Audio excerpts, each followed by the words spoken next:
This is kind of a video I've been dreading making.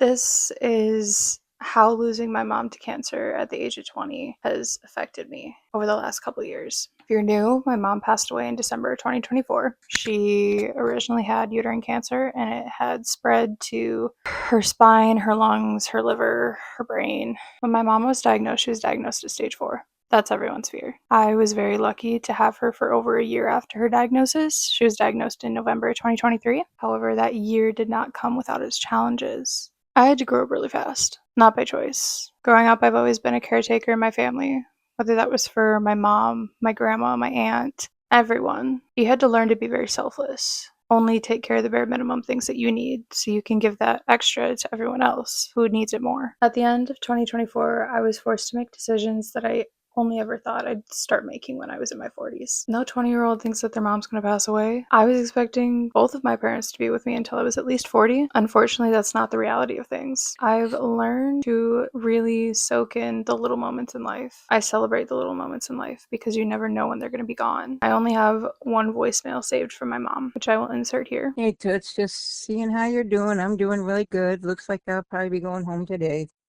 Talk to you later. Love you. Bye. I wish I would have saved more. Little did I know that'd be the last voicemail that she ended up leaving me. We're going to try to get through this without crying a whole bunch, but I can't make any promises. On the topic of having to grow up really fast, the entirety of 2024, I was a full-time college student. I worked full-time during my breaks. I was taking summer classes as well, while taking care of my aunt who had just had a stroke, and taking care of my mom who was going through cancer treatments at the time. I was spread very thin and had zero time for myself and my own mental health, and needless to say, I spiraled a lot. I was diagnosed with several mental health disorders, such as anxiety, depression, panic disorder, OCPD, and ADHD. That one I just knew I had but never got tested for. I've always been a very anxious person. My social anxiety has been with me since the day I was born. Always hated talking to people, always made my older sister do all the talking when we had to go talk to people, regardless of how old I was. It just terrifies me. Public speaking terrifies me. Yet I'm really weird in the fact that I will get up on a stage and dance in front of hundreds of people or sing in front of hundreds of people and I feel perfectly at home. I feel safe. It's weird, I know. Don't try to make sense of it. I've had to go through a lot in order to fully be mentally and emotionally mature enough to face everything that I have in the past couple years. I've always been told that I'm very mature for my age. I guess that's what happens when your entire family is so much older than you and you are the baby of the family on both sides, so you're just hanging around grown-ups the entire time. Family gatherings were so fun. It really makes you act and think differently than somebody who is your age. Right now, as a 22-year-old, I feel like I'm at a very different phase of my life than everyone else. I truly feel like I'm at a phase of my life that I feel like I'd be at when I'm 30. Mentally, I feel like I've taken so many further steps in life than a lot of people my age because I've been forced to have to think about these things. I've been forced to have to make these decisions. And in reality, I shouldn't have to be worrying about these things at my age. It just is what it is. Most of my friends don't have these problems. Barely any of them do. None of them know what it's like to lose their mom. None of them know what it's like to attend 3 funerals in the span of 4 months either. Unfortunately, I do. Unfortunately, I know what it's like to bury people in a very close span of time that you love so much and then have to deal with the aftermath of all of that. When my mom passed away, my dog had to be put on antidepressants. Didn't even know that was a thing. He's currently still on antidepressants and anti-anxiety medications because my mom was his person. He knew the entirety of her cancer journey, what was going on. In fact, he's actually kind of the one that informed us that something was wrong with her. We're prepared. This is going to be fun to edit. Going through all these things at my age, you have to make a lot of sacrifices. I spent more weekends traveling home than I did hanging out with anybody. Didn't really hang out with my friends at all. Kind of cast myself away from everyone because of all the things I was going through. I didn't want that to be anybody else's inconvenience. I say that because growing up, my problems really didn't matter. It was everybody else's. And it's just the way it had to be. Everybody's problems were definitely more important. I'm talking like family-wise. I've had to put a lot for myself on the back burner. In all reality, I didn't want to finish going to school, but my mom made me promise that I would. 2 months left, thankfully. I've had to put aside my future plans in life and all my life goals and my happiness throughout these past couple years to stay here and help and spend time with people because I knew that my time was very limited with them. And I'm not complaining about that. I'm just stating what has had to happen for me. If I could get just a second back of the time that I wasn't there, I would. I'd do it in a heartbeat. Going through all these things really makes you become really numb to minor life inconveniences. It's true. I was in elementary, middle school. I don't like to use this term, but I'm going to use it.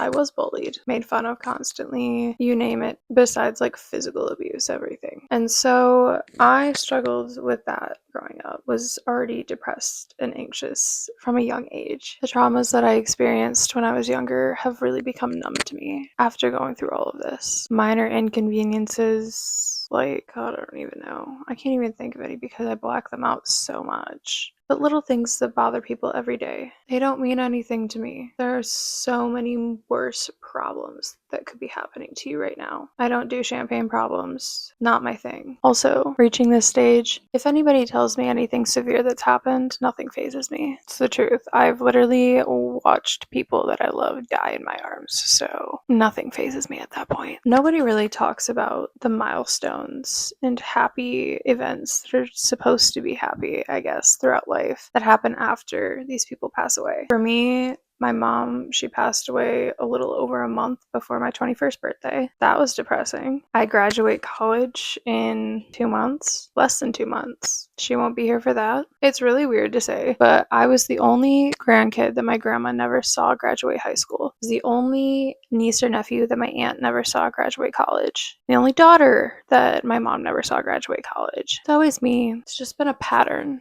that I've noticed. But all of these events and milestones that are supposed to be so happy in your life really become sad because you want nothing more than to share the event with that person. I'll be honoring my mom in some way on my graduation day. Don't you worry. She will be there present in me spiritually. I'm sure she'll be watching from above with the best seat in the house. It's really hard to talk about these things with your peers, especially mine, because none of them understand what I'm going through. None of them have ever experienced anything like this. Losing your parent is so much more mentally taxing than losing like your grandparents or your aunt or uncle or a pet. Like, don't get me wrong, I'm gonna be heartbroken when my dog passes, but losing your mom when there were still so many things that she wanted to accomplish and she wanted to do and she wanted to witness, it's tough. It really is. They talk a lot about cancer patients having mental health disorders and like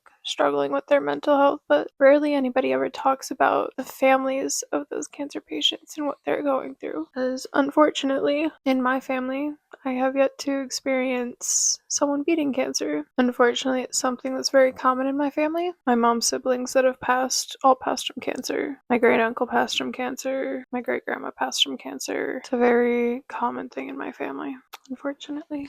My grandma passed from cancer on my dad's side. My aunt had cancer on my dad's side. Cancer sucks, man. I also rarely see people talk about the identity crisis that you have after all of this happens. I've been a caretaker for somebody since I was like 9 or 10 years old. That's over a decade. Once my mom passed, I didn't know what to do. It's the first time that I could remember that I didn't have to worry about taking care of somebody. I felt very lost. And so I distracted myself with all of these things, throwing numerous things on my plate, working myself to death, all because I didn't know who I was anymore. I genuinely had to sit down and ask myself the question, who is Sadie? Who am I? It's a question I still ask myself today. I'm slowly but surely figuring that out. It's been a struggle. It's taken me over a year to start figuring that out. For a while, I'd walk around my hometown, which is very small. There's like 5,500 people. Okay, everybody knows everybody. And I would just get pity stares. I started to think, wow, am I just going to be known as the girl who just lost her mom? The girl who buried 3 family members in the span of the last 4 months of the year? I still get those stairs when I walk around town. And it sucks because I really don't want to be known as that person. There's several reasons why I'm going to be moving away. One, and I feel very guilty for this, but I shouldn't feel guilty to spread my wings and do what's best for me. For the first time in my life, I don't have to worry about someone. Not so much in the fact, like, yes, I'll worry about like my dad and like the rest of my family, of course, but my mom had health issues my entire life. She was a type 2 diabetic. My grandma, she was 94 when she passed away when I was a junior in high school. My aunt, she was a chronic smoker, had kidney disease. Like, there was like a whole bunch of things. And for the first time over the past year, I haven't really had to worry. The only person whose health has been absolutely terrible is mine, but I can worry about myself, I guess, now. That's another thing. I really messed up and injured my knee in November 2023, the week before my mom told me about her diagnosis. And when she told me, I was like, I'm fine. We're just going to focus on you. This is obviously more important. Don't worry about me. Fast forward over a year later, January of 2024, finally got an MRI on my knee and confirmed what, unfortunately, we thought was real. I did tear my meniscus, but I've been dancing on it this entire time. Have continued to dance on it because it wasn't January 2024, January 2025. My bad. Sorry, years. But it wasn't until this past December that I actually got an injection in my knee because I'm going to need surgery on it. But I want to wait until I'm done with college, done with my dance career for now. We want to continue after college, don't worry. But I knew I would have FOMO if I did this in the middle of college. So, that being said, I'm going to be getting that done in June, hopefully. I need to schedule it. That's the plan. But for the first time, I was able to just focus on me and healing my body for once. I mean, I had an ankle and knee surgery my senior year of high school. Yeah, we discovered that problem when I was 12, but it took me until my senior year of high school to actually get it fixed. This is how much I procrastinate actually focusing on myself and worry about other people. I'm making it a point in 2026 to take care of myself and listen to my body and what my body needs. I have a lot that I could unpack about my mental health journey and every diagnosis that I've had and what I'm treated for, what I do for it. So that's going to be another video. Needless to say, my life looks a lot different than I thought it would. I wasn't expecting life to look this way at 22. I really wasn't. We are almost done with school, and we then can continue working on living out our dreams in life, which I know my mom would be so proud and would want to support me in whichever way she could to do those things. So, with that being said, thank you so much for watching. Sorry I cried. I hate crying in front of people, so this should be interesting posting this. I will see you in my next video. I love you all.